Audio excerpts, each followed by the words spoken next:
నిఘా TV news కు స్వాగతం. ముందుగా హెడ్లైన్స్. రాహుల్ పై పాకిస్తాన్ ప్రశంసలు తీవ్రంగా మండిపడ్డ ప్రధాని మోదీ.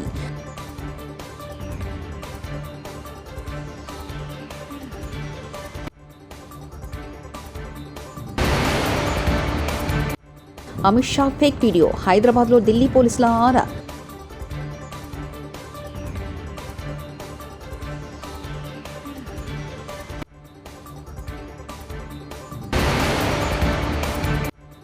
జూలై 14 రేవంత్ రెడ్డికి డెడ్లైన్, ధర్మపురి అరవింద్.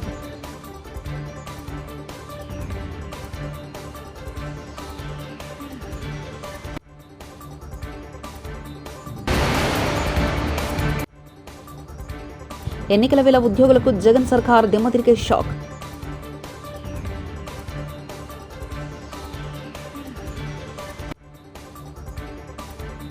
కాంగ్రెస్ అగ్రనేత రాహుల్ గాంధీపై పాకిస్తాన్ మాజీ మంత్రి చౌదరి వాహద్ హుస్సేన్ ప్రశంసలు కురిపించడంపై ప్రధాని నరేంద్ర మోదీ తీవ్రస్థాయిలో విరుచుకుపడ్డారు. కాంగ్రెస్ యువరాజు అయిన రాహుల్ని ప్రధానమంత్రిని చేసేందుకు పాకిస్తాన్ తహతలాడుతున్నట్టు ఘాటు వ్యాఖ్యలు చేశారు. అంతేకాదు కాంగ్రెస్ పార్టీ పాకిస్తాన్ అభిమాని అని, ఇప్పుడు వారి మధ్య బద్దం తేతెల్లమైందని అన్నారు. గుజరాత్లోని ఆనంద్ ప్రాంతంలో నిర్వహించిన ఎన్నికల ప్రచారంలో భాగంగా మోదీ ఈ వ్యాఖ్యలు చేశారు. కేంద్ర హోంమంత్రి అమిత్ షా వీడియో మార్పింగ్ కేసులో ఢిల్లీ పోలీసులు దర్యాప్తు ముమ్మరం చేశారు. హైదరాబాద్ చేరుకున్న ఢిల్లీ పోలీసులు నిందితుల ఆచూకీ కోసం ఆరా తీస్తున్నారు. ఇప్పటికే ఈ కేసుకు సంబంధించి 5గురిని హైదరాబాద్ CCS పోలీసులు అదుపులో తీసుకుని విచారిస్తున్నారు. వీరిని గచ్చిబౌలి పోలీసులు అదుపులో తీసుకుని CCS పోలీసులకు అప్పగించారు. ప్రస్తుతం పోలీసుల అదుపులో మన్య సతీష్, ఆస్మా, తస్లిమా, గీతా, శివ ఉన్నారు. ఎన్నికల సమయంలో ఏపీ ప్రభుత్వం ఉద్యోగులకు కరెంట్ షాక్ ఇచ్చింది. ప్రభుత్వం కల్పించిన అకాడమిక్లో కరెంటు బిల్లులు ఎక్కువ రావడంతో అపార్ట్మెంట్లో ఉన్న వారి వద్ద నుంచి వసూలు చేయాలంటూ సర్కార్ ఆదేశాలు జారీ చేసింది. ఏపీ సెక్రటరియట్, అసెంబ్లీ విభాగాధిపతి కార్యాలయంలో పనిచేస్తున్న వారికి షేరింగ్పై ప్రభుత్వం అకామిడేషన్ ఇస్తున్న విషయం తెలిసిందే. వీరింట్లో ఫ్లాట్ల విద్యుత్ బిల్లు పరిమితికి మించి వస్తుండటంతో బిల్లులు చెల్లించాలని GAD అకామిడేషన్ విభాగాన్ని విద్యుత్ శాఖ కోరింది. సీఎం రేవంత్ పై నిజామాబాద్ భాజపా ఎంపీ అభ్యర్థి ధర్మపురి అరవింద్ కీలక వ్యాఖ్యలు చేశారు. జూలై 14 రేవంత్ రెడ్డికి డెడ్లైన్ అని హెచ్చరించారు. జగిత్యాల జిల్లా కోరుట్లలో, ఐలాపూర్, మల్లాపూర్లో ధర్మపురి అరవింద్ ఎన్నికల ప్రచారం నిర్వహించారు. ఈ సందర్భంగా ఆయన మాట్లాడుతూ 10 ఏళ్ల పాలనలో కేసీఆర్ కొన్ని అయిన హామీలు అమలు చేశారని, రేవంత్ 6 గ్యారెంటీలను పట్టించుకోవట్లేదని మండిపడ్డారు. SC, ST, BC రిజర్వేషన్ ముట్టేది లేదు. ఎవరు వచ్చాళ్ళకెళ్ళి తీసుకొని ముస్లింలకు ఇచ్చేది లేదు. ఇది భారతీయ జనతా పార్టీ నరేంద్ర మోడీ బతుకున్నంత కాలం ఇది ఎవ్వరు కూడా ఈ రిజర్వేషన్లను ముట్టుకోడు. నీ గ్యారంటీల సంగతి ఏందని అడుగుతావని అందరినీ మభ్యపెట్టనీకి, అందరినీ టాపిక్ డైవర్ట్ చేయనీకి కొత్త పూటకం పెట్టిండు. నువ్వు ముఖ్యమంత్రి గుడ్లు మోసుడైందా సభలో? ఆ ముఖ్యమంత్రి లెక్కున్నాడు ఆయన పక్కకి. సరే, ఈ ముఖ్యమంత్రి అంటే అందరినీ తిట్టుకుంటా భాష వ్యవహారం రేవంత్ది అందరికీ తెలుసు. ఈ పెద్ద మనిషికి ఏందని ఆయన కూడా గుడ్లు పోస్తున్నాడు. ఈ 75 సంవత్సరాల జీవన్ రెడ్డి కూడా గుడ్లు పోస్తాడా? పక్కకు చెప్పాలా రేవంత్ రెడ్డికి? ఏమైనా నువ్వు ముఖ్యమంత్రి అయినా మర్చిపోయినావా అని చెప్పాలనా? చెప్పుడు పోయి ఈయన కూడా గుడ్లు పోస్తున్నాడు. ఈ గుడ్డు మోస్తాడా పోయి పార్లమెంట్కి ఓట్లు వేస్తే? కాబట్టి అంతా చిల్లర చేస్తున్నారు. రాజకీయాలు అబద్ధాలు చెప్తున్నారు, ప్రజల్ని మోసం చేస్తున్నారు. ఆ కేసీఆర్ మోసం చేసి ఆ కేసీఆర్ అన్న 13 సంవత్సరాలు తెలంగాణ కోసం కొట్లాడిండు. ఇచ్చిన రోజులు రైతు బంధు ఇచ్చిండు, కరెంట్ ఇచ్చిండు.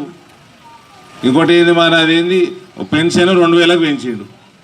అది అన్నీ అయిపోయినాక వేరే మస్తు వాగ్దానాలు, ఇల్లు కట్టియాలి అంటే ఏమంటారు, అది కుండలు పెట్టి బిందెలు ఎత్తుకపోయిండు, అది వేరే విషయం. కానీ కుండలనే పెట్టిండు. కుండ లేదు, బిందె లేదు, గుడ్డు లేదు, కాకరకాయ లేదు. ముఖ్యమంత్రి రేవంత్ రెడ్డి సస్పెన్షన్ కోసం మహిళలు కించపరిచేలా మాట్లాడుతున్నారని బారాస ఎమ్మెల్యే సబితాఇంద్రారెడ్డి ధ్వజమెత్తారు. కాంగ్రెస్ అభ్యర్థి లక్ష్మారెడ్డిపై 60,000 ఓట్ల తేడాతో గెలిచిన తనను త్రుటిలో తప్పించుకుని మహేశ్వరంలో గెలిచారని రేవంత్ అనడం సరికాదన్నారు. తనపై భాజపా మహిళా నాయకురాలు DK అరుణపై రేవంత్ వ్యాఖ్యల పట్ల మహిళా సమాజం ఆలోచించాలని సబితాఇంద్రారెడ్డి సూచించారు. కోరుతా ఉన్నాను ప్రజలకి, ఇక్కడున్న ప్రజలకి నా మీద నమ్మకం, విశ్వాసానికి అదొకటి తార్కాణమని మరొకసారి మీకు మనవి చేస్తూ ఉన్నాను. అదే కాకుండా ఇంకొక మాట కూడా మీరు అన్నాను, నేను సబితమ్మ పొద్దున కారు గుర్తుకేమని, రాత్రి కమలం గుర్తుకేమని చెప్తుందని ఒక మాట మాట్లాడున్నారు. ఆడబిడ్డల గురించి మాట్లాడుతున్నప్పుడు దాని వెనకాల అర్థాలను కూడా ఆలోచించి మాట్లాడాల్సిన అవసరం ఉంది. మీరు ఒక ఆడబిడ్డను పట్టుకొని పొద్దున ఒక మాట, రాత్రి ఒక మాట మాట్లాడుతుందని అనొచ్చా? ఒక్కసారి ఆలోచించండి. ఇదే కాదు, తెలంగాణ రాష్ట్ర మహిళలందరూ గమనిస్తూ ఉన్నారు. మీరు ఏ విధంగా మాట్లాడుతున్నారు, మహిళల్ని ఏ విధంగా కించపరుస్తున్నారు. మొన్న DK అరుణ గారితో మాట్లాడుతూ పండబెట్టి తొక్కుకుంటా పోతాము అని ఒక మహిళ కూడా చూడకుండా ఆమె మీద కామెంట్ చేశారు. ఈరోజు నేను ఒక లేడీని కూడా చూడకుండా పొద్దున ఒక మాట, రాత్రి ఒక మాట మాట్లాడుతాను మాట్లాడినారు. మీలాగా ముందు మీలాగా ఎదుటి పార్టీ వాళ్ళకి సహకరించే విధంగా నేను మాట్లాడాను. ఎందుకంటే కొండా విశ్వేశ్వరరెడ్డి చాలా మంచోడని మీరే మీ వేదిక మీద చెప్పారు. అంటే ఇండైరెక్ట్గా మీ పక్కనున్న మీ క్యాండిడేట్ మంచోడు కాదనే కదా. ఇది ప్రజలందరూ గమనిస్తూ ఉన్నారు. మీరే బీజేపీ పార్టీని గెలిపించడానికి ఈ రాష్ట్రంలో కంకణం కట్టుకున్నారనేది ప్రజలకు తెలుసు. ఈరోజు కాంగ్రెస్ పార్టీ కార్యకర్తలకు కూడా తెలుసు. అది గమనిస్తూ ఉన్నారు కింది స్థాయిలో ఏం జరుగుతుంది అనేది. ఏదైనా మాట్లాడుతున్నప్పుడు, ఎందుకంటే మాట్లాడుతున్నప్పుడు ఆడబిడ్డల గురించి మాట్లాడుతున్నప్పుడు కాస్త ఆలోచించి మాట్లాడమని ముఖ్యమంత్రి గారు కోరుతా ఉన్నాను. ఎందుకంటే ఏ మాట మాట్లాడుతున్నా కూడా ఏదో సెన్సేషనల్ కోసం దయచేసి మాట్లాడొద్దని మరొకసారి విజ్ఞప్తి చేస్తూ, ఫోన్ ట్యాపింగ్ కేసులో తాను, హరీష్ రావు, రేవంత్ బాధితులమని కరీంనగర్ ఎంపీ బండి సంజయ్ ఆరోపించారు. హైదరాబాద్లోని భాజపా కార్యాలయంలో నిర్వహించిన మీడియా సమావేశంలో ఆయన మాట్లాడారు. 317 జీవో టీఎస్పీఎస్సీ సమయంలో తనను అరెస్ట్ చేయడానికి కారణం ఫోన్ ట్యాపింగ్ అని తెలిపారు. కాంగ్రెస్ ప్రభుత్వానికి చిత్తశుద్ధి ఉంటే ఈ కేసును సీబీఐకి ఇవ్వాలని డిమాండ్ చేశారు. కలిసి డ్రామాలు గతంలో బీఆర్ఎస్ పార్టీ ఏ విధంగా వివరించిందో అనేక అంశాల మీద కేసీఆర్ గారు ఏ విధంగా వివరించారో అదే పందాను ప్రస్తుతమైన కాంగ్రెస్ పార్టీ ప్రభుత్వం, రాష్ట్ర ముఖ్యమంత్రి గారు కూడా అదే పందాన్ని కొనసాగిస్తున్నారు. కాంగ్రెస్ పార్టీ ప్రభుత్వం కూడా అదే పందాన్ని కొనసాగిస్తున్నది. తెలంగాణ రాష్ట్రంలో పూర్తి వ్యవస్థలను నాశనం చేసేటువంటి, ప్రజాస్వామ్యాన్ని కూని చేసేటువంటి, వ్యక్తిగత స్వేచ్ఛకు భంగం కలిగేలా తయారైనటువంటి ఫోన్ ట్యాపింగ్ కేసు. ఈ ఫోన్ ట్యాపింగ్ కేసు సంబంధించి గతంలో ఏ స్థాయిలో ఈ ఫోన్ ట్యాపింగ్ కేసు సంబంధించి ఆరోపణలు, అరెస్టులు, విచారణలు, రిమాండ్లు ఇవన్నీ జరిగినాయి. అంత తీవ్రమైనటువంటి కేసు కనీసం ఇప్పుడు చర్చలో లేదు. ఎందుకంటే డైవర్ట్ చేసి 2 పార్టీలు కలిసి కుమ్మక్కై ఇష్యూ డైవర్ట్ చేసి పడేసినాయి. ఈ కేసును నీరుగార్చే ప్రయత్నం చేసినాయి వాళ్ళు కూడా. ఈ ఫోన్ ట్యాపింగ్ కేసు సంబంధించి ఇది కరీంనగర్ జిల్లా రాజన్న సిరిసిల్ల జిల్లా సిరిసిల్ల కేంద్రంగా జరిగింది. దీనిలో వాస్తవానికి బీఆర్ఎస్ పార్టీ నాయకులతో పాటు ఆ కేసును నీరుగార్చడానికి, కేసీఆర్ కుటుంబాన్ని కాపాడడం కోసం కాంగ్రెస్ పార్టీకి సంబంధించినటువంటి కరీంనగర్ సంబంధించినటువంటి ఒక మంత్రి హస్తం ఉంది. ఈ మంత్రి కేసీఆర్ కొడుకుతోని లాలుచిపడి చీకటి ఒప్పందాలు కుదుర్చుకొని ఈ కేసును నీరుగార్చడానికి తీవ్ర ప్రయత్నాలు చేస్తూ, వాళ్లకు సలహాలు సూచనలు ఇస్తూ, వాళ్ళు ఇచ్చే సూచనలు సలహాలు పాటిస్తూ దాని ప్రధాన నిందితులకు వత్తాసు పలికే ప్రయత్నం కరీంనగర్ సంబంధించిన మంత్రి చేస్తున్న విషయం వాస్తవం.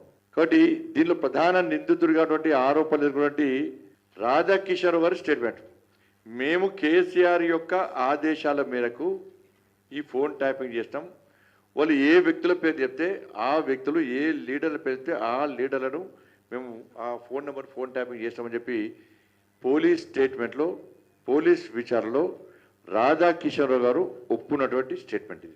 ఇది సర్టిఫికేట్ కాపీ మేమే తీసుకున్నాం.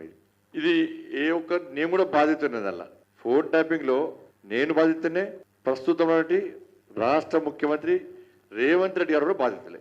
అందుకే 317 జీవో అప్పుడు కానీ, టీఎస్పీఎస్సీ అప్పుడు కానీ మిమ్మల్ని అరెస్ట్ చేయడం ఇవన్నీ కూడా దానిలో భాగమేది. మేమిద్దరం కాదు, హరీష్ రావు కూడా బాధితుడు. ఇలా కేసీఆర్ అల్లుడు హరీష్ రావు కూడా బాధితుడే. ఎందుకంటే పాపం సంవత్సరం పాటు పాపం మంత్రి పదవి ఇవ్వలే హరీష్ రావు గారికి. ఎందుకంటే హరీష్ రావు గారు ఫోన్ ట్యాపింగ్ జరుగుతూనే సంవత్సరం పాటు మంత్రి పదవి ఇవ్వాలి. ఆయన కూడా బాధితుడు పాపం. అసెంబ్లీ ఎన్నికల సందర్భంగా బీఆర్ఎస్ పార్టీ ప్రభుత్వం పోతుంది కాబట్టి, కాంగ్రెస్ పార్టీ ప్రభుత్వం వచ్చే అవకాశాలు ఉన్నాయి కాబట్టి మనం కూడా కాంగ్రెస్ పార్టీ నాయకులతో సన్నిహిత సంబంధాలు ఉంచుకోవాలి. లేకుంటే మనకి ఇబ్బంది వస్తుందని చెప్పి ఓ ప్లాన్ చేసినటువంటి ప్రభాకర్ రావు గారు ఇలా ఎన్నికల సందర్భంగా, అసెంబ్లీ ఎన్నికల సందర్భంగా కరీంనగర్కి వచ్చి కరీంనగర్లో అడ్డబిటాయించి, రాధాకిషన్ రావు గారు కరీంనగర్కి వచ్చి ప్రతిమా హోటల్లో 314 రూమ్ నెంబర్లో ఉండి ఆడ ఏం బిల్లులు చెల్లించకుండా, ఆడ రికార్డులో ఆయన పేరు రాయకుండా చాలా రోజుల పాటు అక్కడ అడ్డబిటాయించి ఇలా ఫోన్ ట్యాపింగ్ చేయడం జరిగింది. ఎందుకంటే ఇవాళ కాంగ్రెస్ పార్టీ మీద అనుమానాలు వస్తున్నాయి. ఇవాళ రాధాకిషన్ రావు గారి స్టేట్మెంట్లో కేసీఆర్ ఆదేశం మేరకే మేము ఈ విధంగా ఫోన్ ట్యాపింగ్ చేస్తామని చెప్పి ప్రధాన నిందితుడు ఆరోపించినప్పుడు మరి రాష్ట్ర ప్రభుత్వము ఈ విషయంలో ఎందుకు క్రిమినల్ చర్యలు చేపట్టలేదు? కనీసం 41 నోటీస్ ఎందుకు ఇస్తలేదు? ఇవాళ ఆరోపణ పక్కగా స్టేట్మెంట్ ఇచ్చి కాడేసారు ఇవాళ మీరు. స్టేట్ పోలీసే ఇలా కేసీఆర్ రాధాకిషన్ రావు గారు అనే స్టేట్మెంట్లో కేసీఆర్ పేరు ప్రస్తావించి బీఆర్ఎస్ మెదక్ అభ్యర్థి వెంకట్రామరెడ్డిపై దుష్ప్రచారం చేస్తే సహించేది లేదు. బీజేపీ మెదక్ అభ్యర్థి రఘునందన్ రావుపై మాజీ మంత్రి సిద్దిపేట ఎమ్మెల్యే హరీష్ రావు తీవ్రస్థాయిలో మండిపడ్డారు. గతంలో బీజేపీ అభ్యర్థి రఘునందన్ రావు దుబ్బాక అసెంబ్లీ ఎన్నికల్లో ఫేక్ న్యూస్ ప్రచారం చేశారని ఆరోపించారు. బుధవారం సిద్దిపేట జిల్లా కేంద్రంలోని 35, 36 వార్డులలో ఇంటింటికి ఎన్నికల ప్రచారంలో హరీష్ రావు, బీఆర్ఎస్ ఎంపీ అభ్యర్థి వెంకటరెడ్డి పాల్గొన్నారు. అంటే ఏదైనా నిజాలు చెప్తే, వాస్తవాలు చెప్తే, వాస్తవాల ఆధారంగా ప్రజలు నిర్ణయం తీసుకుంటారు. కానీ అభూత కల్పనలను, అబద్ధాలను, గ్లోబల్స్ను ప్రచారం చేసి మరి బీజేపీ అభ్యర్థికి గెలుపు అలవాటు. గతంలో దుబ్బాక ఉప ఎన్నికల సందర్భంలో కూడా ఇక కొద్ది గంటల్లో పోలింగ్ ప్రారంభమవుతుందంటే కాంగ్రెస్ పార్టీ అభ్యర్థి బీఆర్ఎస్లో చేరినట్టు ఒక ఫేక్ వీడియో తయారు చేసి దాన్ని దుబ్బాక ప్రాంతంలో సోషల్ మీడియాలో విడుదల చేసి రాజకీయంగా లబ్ధి పొందే ప్రయత్నం చేశారు. అంటే ఏదైనా ఫెయిర్ పాలిటిక్స్ లేవు. ఆయన గతంలో కూడా పాపం కాంగ్రెస్ పార్టీ అభ్యర్థి ఆయన బీఆర్ఎస్లో చేరిపోయినట్టు, ఆయన చేతులు ఎత్తేసినట్టు, ఆయన పోటీ నుంచి తప్పుకున్నట్టు ఒక ఫేక్ సోషల్ మీడియాను ఇక 2 గంటలైతే ఎలక్షన్ స్టార్ట్ అయిందంటే ఆ ఫేక్ మీడియాను ప్రజల్లో వదిలారు. అది చూస్తే ఎట్లుంటుందంటే నిజంగానే టీవీలో వచ్చినట్టు, ఒక టీవీలో ప్రసారమైనట్టు ఒక తప్పుడు వార్తా కథనాన్ని తయారు చేసి ప్రజల్లోకి వదిలారు. దాంతో ప్రజలు కొద్దిగా కన్ఫ్యూజ్ అయిపోయి నిజమేమో అనుకొని కొన్ని ఓట్లలో తేడా వచ్చినటువంటి పరిస్థితి మనం చూసాం. ఇప్పుడు కూడా వెంకట్రామరెడ్డి గారి మీద ఒక సోషల్ మీడియాలో ఒక దొంగ వీడియోను తయారు చేసి ఆయన పట్ల దుష్ప్రచారం చేస్తూ, ఆయన ఒక వైట్ పేపర్ లాంటి వ్యక్తి. ఇన్నేళ్లు ఆయన ఐఏఎస్ ఆఫీసర్గా, కలెక్టర్గా పనిచేస్తే మచ్చ లేకుండా ప్రజల కోసం పనిచేసి ఎంతో మంచి పేరు తెచ్చుకున్నటువంటి వ్యక్తి వెంకట్రామరెడ్డి గారు. ఆయనను ఒక తప్పుడుగా చూపించి ఒక తప్పుడు విషయాలను సోషల్ మీడియాలో ప్రచారం చేస్తూ రాజకీయంగా లబ్ధి పొందాలని చూస్తున్నారు. వాస్తవాలు మాట్లాడండి. మీరేం చేశారో చెప్పండి, ప్రజలకు ఏం చేస్తారో చెప్పండి. వెంకట్రామరెడ్డి గారు ఉన్నత అధికారిగా, విద్యావంతుడిగా ప్రజలకు సేవ చేయాలని కేసీఆర్ గారి కోరిక మేరకు ఆయన ఎన్నికల్లో పోటీ చేస్తూ ఉన్నారు. అందరిలాగా డబ్బులు సంపాదించుకో. జనసేన పార్టీ అధినేత పవన్ కళ్యాణ్ ఈరోజు అనకాపల్లి మండలం అచ్యుతాపురం ప్రచారంలో భాగంగా బహిరంగ సభలో మాట్లాడుతూ స్థానిక వైసీపీ అభ్యర్థి ఉప్పలపాటి రమణమూర్తిరాజు కన్నబాబుపై ఘాటన విమర్శలు చేశారు. జనసేన పార్టీ గాజు గ్లాసు గుర్తుపై పోటీ చేస్తున్న సుందరపు విజయ్ కుమార్ని ఎంపీగా పోటీ చేస్తున్న సీఎం రమేష్ను గెలిపించాలని కోరారు.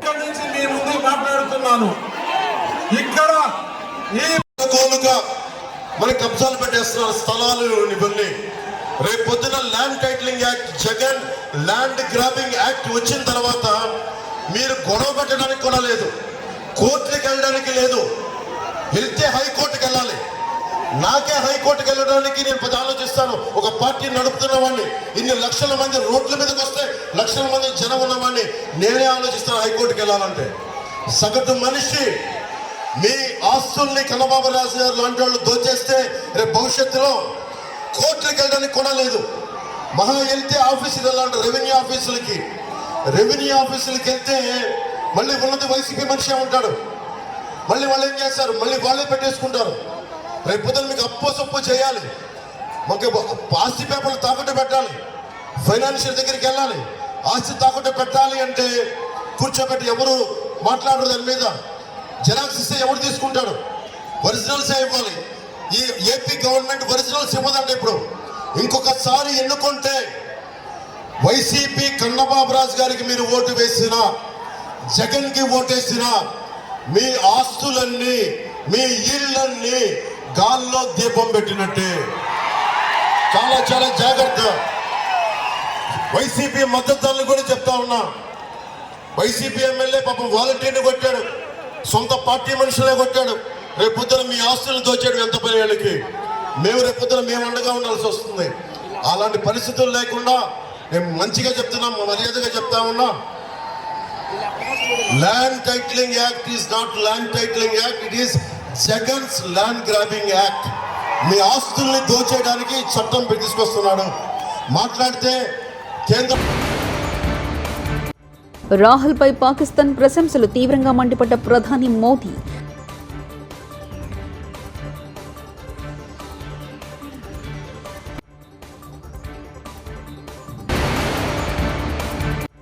అమిత్ షా ఫేక్ వీడియో, హైదరాబాద్లో ఢిల్లీ పోలీసుల ఆరా.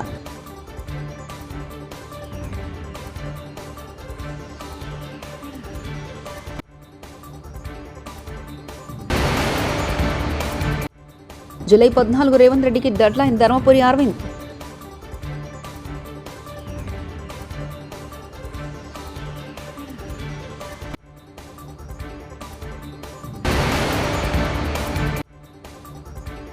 ఎన్నికల వేళ ఉద్యోగులకు జగన్ సర్కార్ దిమ్మతిరిగే షాక్.